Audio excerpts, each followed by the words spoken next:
Hi friends, எல்லோருக்கும் வணக்கம். எல்லோரும் எப்படி இருக்கீங்க? நான் ரொம்பவே நல்லா இருக்கேன். இன்றைக்கி ஒரு சூப்பர் இன்ட்ரெஸ்டிங்கான வீடியோட தான் வந்திருக்கேன். ஒரு ஹவுஸ் ஒய்ஃப்க்கு எல்லாருக்குமே கொஞ்சம் யூஸ்ஃபுல்லாக இருக்கும். கொஞ்சம் டிப்ஸ் அண்ட் ட்ரிக்ஸ் எல்லாம் எப்படியெல்லாம் ஹவுஸை வந்து க்ளீனாக வச்சுக்கலாம் அப்படிங்கிறது தான் பற்றி இன்றைக்கி வீடியோ.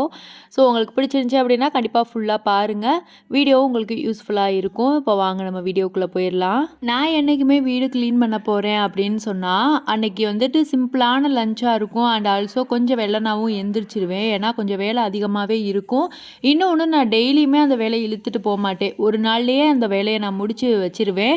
அப்போ தான் நெக்ஸ்ட் டே வந்துட்டு வேறு ஏதாவது வேலை பார்க்குறதுக்கு யூஸ்ஃபுல்லாக இருக்கும். ஒரே இடத்த வந்துட்டு ஒரு 3 நாள் 4 நாள் சேர்ந்தாப்புல நம்ம க்ளீன் பண்ணுறோம் அப்படின்னா நமக்கும் போர் அடிக்கும். அது மாதிரி டைமிங்கும் கொஞ்சம் அதிகமாக இருக்க மாதிரியே நம்மளுக்கு ஃபீல் ஆகும். அதனால தான் இப்போ திடீர்னு வீடு க்ளீன் பண்ணுறதுக்கான ரீசன் வந்து கிறிஸ்மஸ் வந்துட்டு இருக்கு இல்லையா, அதனால வீட்டெல்லாம் கொஞ்சம் க்ளீன் பண்ணி வைக்கலாம் அப்படின்னு சொல்லிட்டு தான் கொஞ்சம் கொஞ்சமாக க்ளீன் பண்ணிக்கிட்டு இருக்கேன். இன்றைக்கி வந்து ஹாலை தான் ஃபுல்லாகவே நான் க்ளீன் பண்ணி காமிச்சிருக்கேன். ஃபஸ்ட்டு வந்துட்டு வீடு ஃபுல்லாகவே நம்ம ஒட்டரை அடிச்சு விட்டோம் அப்படின்னாலே நமக்கு ஒரு பெரிய வேலை மிச்சமானது மாதிரி தான் இருக்கும். அது மாதிரி நம்ம வீக்லி ஒன்ஸ் வந்துட்டு வீடு அப்பப்போ நம்ம ஒட்டடை அடித்து வச்சுக்கிட்டோம்னாலே நமக்கு ஒரு பெரிய வேலை இல்லாமல் மாதிரி தான் இருக்கும். அப்போ மொத்தமாக நம்ம என்னைக்காவது ஃபெஸ்டிவல் அன்னைக்கோ இல்லை வீட்டில் ஏதாவது ஃபங்க்ஷன் அன்னைக்கோ நம்ம வீட்டை க்ளீன் பண்ணுறோம் அப்படின்னா அது ஒரு பெரிய வேலையாக நம்மளுக்கு தெரியாது. அது மாதிரி இந்த செல்ஃபை வந்துட்டு நான் கிட்டத்தட்ட ஒரு மாதத்துலேயே 2-3 தடவை கூட நான் க்ளீன் பண்ணிடுவேன். ஏன் அப்படின்னா இந்த செல்ஃபில் வந்துட்டு நம்ம எதை அரேஞ்ச் பண்ணி வச்சாலுமே உடனே களைச்சி போட்டுடுறாங்க. அது மாதிரி தம்பிக்கு வந்து ஒரு ஸ்லைடு மாதிரி வாங்கி கொடுத்தோம். அதில் வந்து ஏறி நின்றுக்கிட்டு எல்லாத்தையும் இழுத்து கீழே போட்டுக்கிட்டு அங்கங்கே எடுத்து தூக்கி போடுறது, இந்த மாதிரி எல்லா வேலையுமே இப்போலாம் பார்க்குறான். அதனாலேயே என்னமோ இந்த செல்ஃபை வந்துட்டு அடிக்கடி க்ளீன் பண்ணுற மாதிரி தான் இருக்குது. ஒரு மாதத்தில் 2-3 தடவை அந்த மாதிரி க்ளீன் பண்ணிக்கிட்டே இருக்க மாதிரி தான் இருக்குது. ஏன்னா யாராவது வீட்டுக்குள்ளே வந்தாங்கன்னா இந்த செல்ஃப் தான் ஃபஸ்ட்டு இருக்குமா, அப்போ வந்து கொஞ்சம் நீட்டாக இருக்கணுங்கிறதுக்காக அப்பப்போ வந்துட்டு க்ளீன் பண்ணி எடுத்து வச்சுக்கிட்டே தான் இருப்போம். அப்பப்போ எடுக்கிறப்பெல்லாம் எது தேவையோ தேவையில்லையோ அது எல்லாத்தையுமே வந்துட்டு எடுத்து தூக்கி போட்டுட்டு மீதி எல்லாத்தையுமே எடுத்து வச்சுருவோம். அது மாதிரி ஏதாவது ஒரு பொருள் காணா அப்படின்னாலுமே இங்கே வந்து தேடணும் அப்படின்னா கண்டிப்பாக கிடச்சிடும். ஏன்னா தம்பி இங்கே தான் தூக்கி போட்டு வச்சுருப்பாப்புல. அதனால் எல்லாத்தையுமே எடுத்து அரேஞ்ச் பண்ணி வச்சாச்சு. அப்புறம் வந்துட்டு ஒட்டடை அடித்து விட்டதுனால தம்பி வந்து பெட்டில் கொஞ்சம் ஏதாவது விளையாண்டுட்டு இருப்பான் அப்படிங்கிறதுக்காக பெட்டை ஃபஸ்ட்டு க்ளீன் பண்ணிவிட்டு அதுக்கப்புறம் மித்த வேலையை பார்க்கலாம் அப்படின்னு சொல்லி தான் பெட் எல்லாத்தையுமே எடுத்து க்ளீன் பண்ணிக்கிட்டு இருக்கேன். அது மாதிரி ஒரு சில சிஸ்டர் வந்து கேட்டிருந்தீங்க, ஏன் ஹாலில் வந்துட்டு பெட்டு போட்டிருக்கீங்க அப்படிங்கிற மாதிரி. நான் வந்துட்டு நானே ஹஸ்பண்ட் மட்டும்தானே, அதனால தான் நாங்கள் ஹால்லே வந்துட்டு பெட்டு இருந்தால் இருக்கட்டும் அப்படின்னு சொல்லிட்டு. இன்னொன்று, டிவியும் ஹாலில் தான் இருக்கும் இல்லையா, அதனால் கொஞ்சம் டிவியை பார்த்துக்கிட்டு கொஞ்சம் நைட்லாம் தூங்குறப்போ கொஞ்சம் நேரம் டிவி பார்த்துட்டு அப்புறம் தான் நாங்கள் படுத்து தூங்குவோம். அப்படிங்கிறப்போ ரூமும் இங்கே வந்து கொஞ்சம் சின்னது, கொஞ்சம் கம்ஃபர்டபுளாக இல்லாத மாதிரியே இருந்தது. அதனால் சரி ஹால்லே போட்டுக்கலாம் அப்படின்னு சொல்லிட்டு தான் ஹால்லே நாங்கள் போட்டுக்கிட்டோம். இதுதான் எங்களுக்கு சொல்லப்போனால் கொஞ்சம் கம்ஃபர்ட்டாக இருக்குது. ஏன்னா இங்கனக்குள்ளே ஹாலில் அப்படின்னா நான் ஏதாவது வேலை பார்த்துட்டு இருந்தால் கூட தம்பி இங்கனக்குள்ளேயே படுக்க போட்டுட்டு கூட நான் வேலையை பார்த்துட்ருப்பேன். அதுவும் இல்லாமல் இங்கே தான் தொட்டி கட்டுற மாதிரியும் ஸ்பேஸ் இருந்தது. மித்தபடி ரூமில் வந்துட்டு ஸ்பேஸ் இல்லை. அதனால் தம்பியை இங்கே தொட்டியில் கொஞ்சம் நேரம் தூங்க போட்டுட்டு நாங்கள் போய் அங்கே உள்ளே படுத்து தூங்க முடியாது இல்லையா, அதனாலையும் தான் அப்படியே இங்கனுக்குள்ளேயே கட்டில் இருக்கட்டும் அப்படின்னு சொல்லி போட்டுக்கிட்டோம். யாராவது வீட்டுக்கு வந்தாலும் அங்கனுக்குள்ளேயே உட்காந்துக்குவாங்கல்ல அப்படின்றதுனாலேயே அங்கனுக்குள்ளேயே போட்டுக்கிட்டோம். இதுதான் எங்களுக்கு சொல்லப்போனால் கொஞ்சம் கம்ஃபர்ட்டாகவும் இருக்குது. பெட்டை மட்டும் க்ளீன் பண்ணி வச்சுட்டு அதுக்கப்புறம் கீழே இருக்க துணி எல்லாத்தையுமே எடுத்து க்ளீன் பண்ணி வைக்கலாம் அப்படின்னு சொல்லி தான். எவ்வளோ க்ளீன் பண்ணி வச்சாலும் உண்மையாகவே சொல்கிறேன் அப்படியே எடுத்து களைச்சி போட்டுருவான் தம்பி.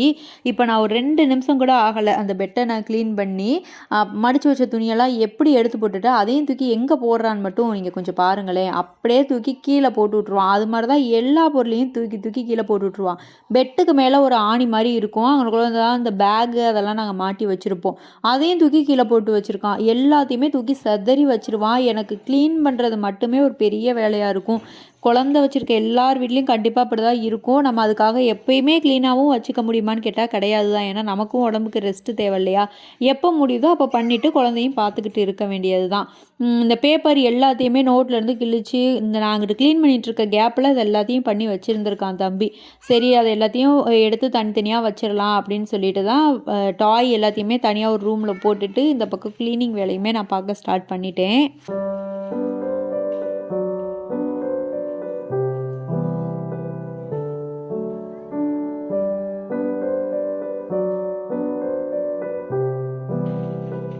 மாதிரி கட்டில் கீழே பார்த்தீங்க அப்படின்னா இருக்கிற டாய் எல்லாமே அந்த கட்டில் கீழே தான் போகும். எல்லாத்தையுமே தூக்கி தூக்கி தூரம் போட்டு வச்சுட்டு மறுபடியும் எடுத்து தாங்க எடுத்து இதுதான் அவனோட மோஸ்ட்லி விளையாட்டாகவே இருக்கும். அது மாதிரி நம்ம எடுத்து எடுத்து கொடுத்து அதுவும் முதுகு செத்து போய் தான் கிடக்க வேண்டியதாக இருக்கும். அது மாதிரி இன்றைக்கும் பார்த்தீங்க அப்படின்னா டாய் எல்லாத்தையுமே கீழே தள்ளி வச்சுருந்தான். சரின்னு அது எல்லாத்தையும் எடுத்து வச்சுட்டு இருக்க கேப்பில் இங்கே ஒரு வேலையை பார்த்துட்டு வந்துட்டாங்க. ஸ்பாஞ்ச் மாதிரி ஒரு பூனைக்குட்டி இருக்கும், அதை தூக்கி அப்படியே தண்ணிக்குள்ளே முக்கி கொண்டு வந்து கையில் கொடுக்குறான். அந்த இடமே ஃபுல்லாக தண்ணி ஆயிடுச்சு. இவனை வச்சுக்கிட்டு ஒரு வேலையும் பார்க்க முடியாதான். பட் குழந்தை இருக்க வீட்டில் அப்படி தான் இருக்கும். அது ஒரு பெரிய விஷயமாகவும் நம்ம எடுத்துக்க முடியாது. அப்புறம் டாய் எல்லாத்தையுமே நான் எடுத்து அரேஞ்ச் பண்ணிவிட்டு அந்த அட்டைப்பெட்டியில் தான் வச்சுருப்பேன். தம்பி கைக்கு எட்டுற மாதிரி தான் வச்சுருப்பேன். ஏன்னா அப்போனா தான் அவனும் விளையாண்டுக்கிட்டு இருக்கிறதுக்கு எடுத்துக்குவான். அப்பப்போ யாரையும் தேடிக்க தேவையில்லை இல்லையா? அப்போ நம்ம கிச்சனில் வேலை பார்த்துட்டு இருக்கும்போது அவன் பாட்டுக்கு எடுத்து விளையாடுவான் அப்படின்னு சொல்லிட்டு அவன் கைக்கு எட்டுற மாதிரி தூரத்தில் தான் வச்சுட்டு வீட்டை மட்டும் பெருக்கி விட்டுட்டு இனி மோப்பு போடுற வேலை மட்டும்தான். மோப்பு வந்து இப்போயே போட மாட்டேன். கொஞ்சம் வெளியிலலாம் கழுவி விடுற வேலை இருக்குது. அப்புறம் அந்த மேட்டெல்லாம் கொஞ்சம் அலசுகிற வேலை இருக்குது. அது எல்லாத்தையுமே முடிச்சுட்டு அதுக்கப்புறமா நம்ம கொஞ்சம் மோப்பெல்லாம் போட்டு விட்டுட்டோம் அப்படின்னா வீடும் கொஞ்சம் அழுக்காகாமல் இருக்கும். அப்படிங்கிறக்காக ஃபஸ்ட்டு பெருக்கி மட்டும் வச்சிடலாம் அப்படின்னு சொல்லிட்டு பெருக்கி எல்லாத்தையுமே சுத்தம் பண்ணி க்ளீன் பண்ணியாச்சு.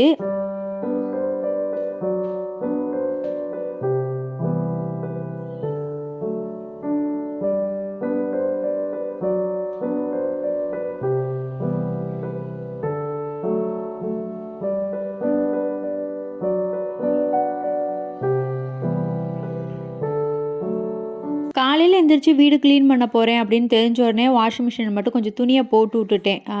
அதாவது வீக்லி வந்துட்டு 3 டைம் வந்துட்டு வாஷிங் மிஷினில் வந்து போடுவேன், துணி போடுவேன். அது வந்து எப்படின்னா ஒரு நாள் வந்து என் ஹஸ்பண்டோட துணி மட்டும் போட்டிருப்பேன். அதாவது சட்டை மட்டும், இன்னொரு நாள் வந்துட்டு இந்த பேண்ட்டு அந்த மாதிரி மட்டும், இன்னொரு நாள் வந்துட்டு எங்கள் துணி அந்த மாதிரி என்னோட துணியும் தம்பியோட துணியும் சேர்த்து போட்டுருவேன். வாரத்தில் ஒரு நாளில் வந்துட்டு அதாவது ஏதாவது ஒரு நாள் வந்துட்டு கண்டிப்பாக அந்த போர்வை அதெல்லாம் போட்டு அலசி போட்டுருவேன். அன்னைக்கு வந்து போர்வை அதெல்லாம் கொஞ்சம் அலசுகிற வேலை இருந்தது. வெயிலும் கொஞ்சம் நல்லா அடிச்சிட்டு இருந்ததுனால அதை தூக்கி போட்டாச்சு. அப்புறம் நான் வந்து என்னோட துணி எல்லாத்தையும் போட்டு வைப்பேன் சொன்னேன் இல்லையா? அது வந்து முந்தின நாள் தான் போட்டு தம்பியோடது என்னோடது காய வச்சுருந்தேன். அதையும் எடுத்துட்டு அதுக்கப்புறம் அதையும் காய போட்டு வச்சாச்சு. வாசலை கூட்டி விட்டுட்டு அப்படியே வாசலையும் கழுவ ஆரம்பிச்சாச்சு. அது வந்து ஒரு ஈவினிங் டைம் போல் ஆயிடுச்சு. அதனால சரி வாசலையும் கொஞ்சம் கழுவி விட்டுறலாம் அப்படின்னு சொல்லிட்டு தான் கழுவி விட்டுக்கிட்டு இருந்தோம்.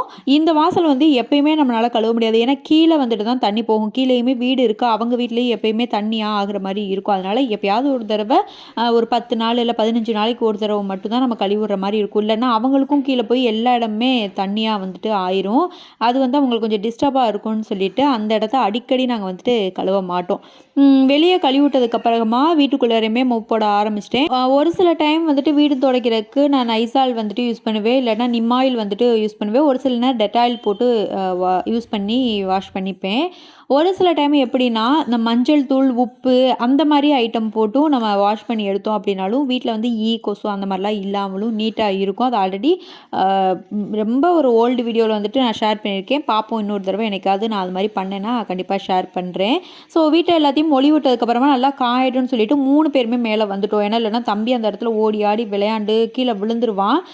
இந்த வெளியில் கழுவி விட்டப்பவே அவ்வளோ விளையாட்டு ஆட்டம் என்னால் கண்ட்ரோலே பண்ண முடியலை. அதை ஆல்ரெடி வீடியோ எடுத்து வச்சுருக்கேன். பட் அதை இப்போது போஸ்ட் பண்ணால் பெருசாக ஆகும் அப்படின்னு சொல்லிட்டு அதை நான் போடலை. பட் அவ்வளோ ஒரு ஆட்டம். தண்ணினாலே எப்படி தான் அந்த குழந்தைங்களுக்கு பிடிக்குதுன்னே தெரிய மாட்டேங்குதுங்க. அவ்வளோ பிடிச்சிருக்கு. இந்த இப்போயே பாருங்களேன் என்னை வேலை பார்க்க விட்றானான்னு பார்த்தீங்களா? உள்ளே வந்து நுழைஞ்சிக்கிட்டு அங்கிட்ட அவங்க அப்பா தூக்கி வச்சுருக்காங்க. ஆனால் அழுதுகிட்டே தான் நின்றுட்டு இருந்தான். நான் போகணும், தண்ணிக்குள்ளே போகணும் அப்படின்னு சொல்லிட்டுன்னு. பட் அவனை வச்சுக்கிட்டு தான் நம்ம வேலையுமே பார்க்க முடியும்.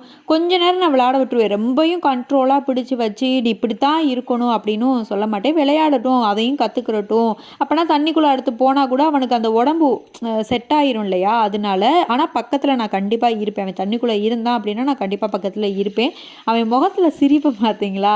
அந்த தண்ணிக்குள்ளே வரோமா அவ்வளோ ஒரு ஜாலி, ஹாப்பி, குளிருது அதெல்லாம் கிடையவே கிடையாது. தண்ணியில் விளையாடணும் அப்படிங்கிறது மட்டும்தான் அவன் மைண்டில் இருக்குது. அப்படியே கொஞ்சம் நேரம் அந்த மேட் எல்லாத்தையுமே நம்ம அலசிட்டு தம்பியும் கொஞ்சம் நேரம் விளையாட விட்டுட்டு அதையும் காய போட்டுட்டு அந்த இடத்தையும் கழுவி விட்டுட்டு நம்ம கீழே மறுபடியும் போயாச்சு. ஸோ என்னைக்கெல்லாம் போர்வ அலசி போடுறேனோ, அன்னைக்கு மட்டும் கண்டிப்பா மேட்டு அந்த மாரி விஷயங்களையும் அலசி போட்டுருவேன். ஏன்னா, என்னைக்கு வந்துட்டு நல்லா வெயில் அடிக்குதோ, அன்னைக்கு தான் போர்வைகளையும் அலசி போடுவேன். அப்ப மேட்டையும் அலசி போட்டோம் அப்படின்னா, நல்லா காஞ்சு வந்துரும். ஒரு வழியா அன்னைக்கான வேலைகள் வந்து எனக்கு பாதி முடிஞ்சிருச்சு. அப்படியே இனி ஃபெஸ்டிவலுக்கு நம்ம ரெடி ஆகுற வேலை தான்.